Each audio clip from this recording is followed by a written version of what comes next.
আমার এই বক্তব্যের জন্য কেউ আমাকে আওয়ামী লীগ বা ভারতের দালাল বানিয়ে দিতেই পারেন, তারপর কথাগুলো বলা খুব জরুরি। ধানমন্ডি ৩২ ভাঙাকে কেন্দ্র করে আজ আবার মারাত্মক একটা কেওস তৈরির পরিকল্পনা চলছে। একেবারে পরিকল্পিতভাবে এটা হয়েছে বলা যেতে পারে। শেখ হাসিনার মামলার রায় পড়া হচ্ছে।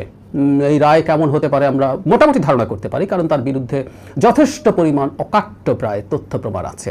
কিন্তু এই প্রেক্ষাপটে দাঁড়িয়ে একটা গ্রুপ বুলডোজার নিয়ে ৩২ নম্বরকে মাটির সাথে মিশিয়ে ওখানে খেলার মাঠ তৈরির আলাপ শুরু করেছিলেন। তারা যখন সেখানে গেছেন তাদেরকে ছত্রভঙ্গ করেছে পুলিশ এবং সেনাবাহিনী।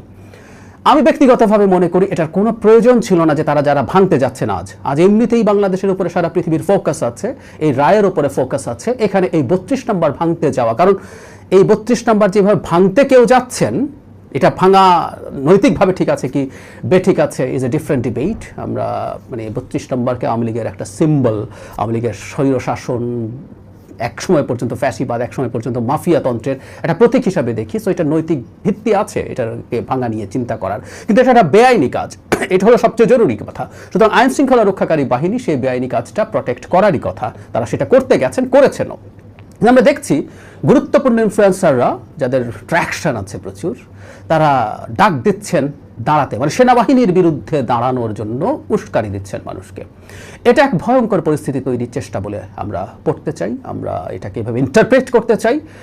জনগণের কোনোভাবেই উচিত হবে না আজকের এই দিনটাকে বিতর্কিত করা। আজকে যদি এটা হয় যে জনগণের পর এখন আইন শৃঙ্খলা রক্ষাকারী বাহিনী বিশেষ করে সেনাবাহিনীর বিরুদ্ধে দাঁড়িয়ে তাদের সাথে সংঘাতে জড়ান এবং সেখানে কোনো জানমালের ক্ষয়ক্ষতি হয়, সেটা আমাদের এই আজকের দিনটাকে কলঙ্কিত করবে এবং আজকের দিনটার ফোকাস নষ্ট করে ফেলবে শেখ হাসিনার বিচারকে। এবং দীর্ঘদিন থেকে আমরা খেয়াল করেছি জনগণকে সেনাবাহিনী এবং সেনা প্রধানের বিরুদ্ধে উস্কে দেওয়ার একটা প্রবণতা কন্টিনিউয়াসলি চলেছে। সেটা দফায় দফায় ব্যর্থ হওয়ার পরও তারা আশা ছাড়েননি, যে কোনো ঠুনকো অজুহাতে তারা সেই প্রেক্ষাপটটা জারি রাখতে চান, তৈরি রাখতে চান এবং সেখানে জনগণকে রিয়্যাক্ট করাতে চান। আমরা এটুকু মনে করব ৩২ নম্বরে আজকে যাওয়াটা কোনোভাবেই ঠিক হয় নাই। সেনাবাহিনী এবং পুলিশ মিলে যা করেছেন সেটাই করার কথা।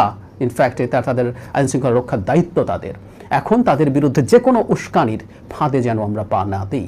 এটা আমাদের দেশের স্টেবিলিটির জন্য, সাস্টেনেবিলিটির জন্য খুব বড় ঝুঁকি তৈরি করবে। আমরা একটা নির্বাচনের দিকে এগিয়ে যাচ্ছি, নানা রকম সংকটের পরও এটাকে বানচাল করার চেষ্টা এবং ষড়যন্ত্র অনেকে করছেন। সুতরাং এই ফাঁদে পা দেওয়ার মাধ্যমে আমরা আসলে সেটা করবো। যারা শেখ হাসিনা বা আওয়ামী লীগের বিরুদ্ধে বিভৎস রকম প্রতিহিংসা, প্রতিশোধ পরায়ণতা দেখাচ্ছেন, তাদের অন্তরে অনেকের মধ্যেই আসলে এটা কাজ করছে।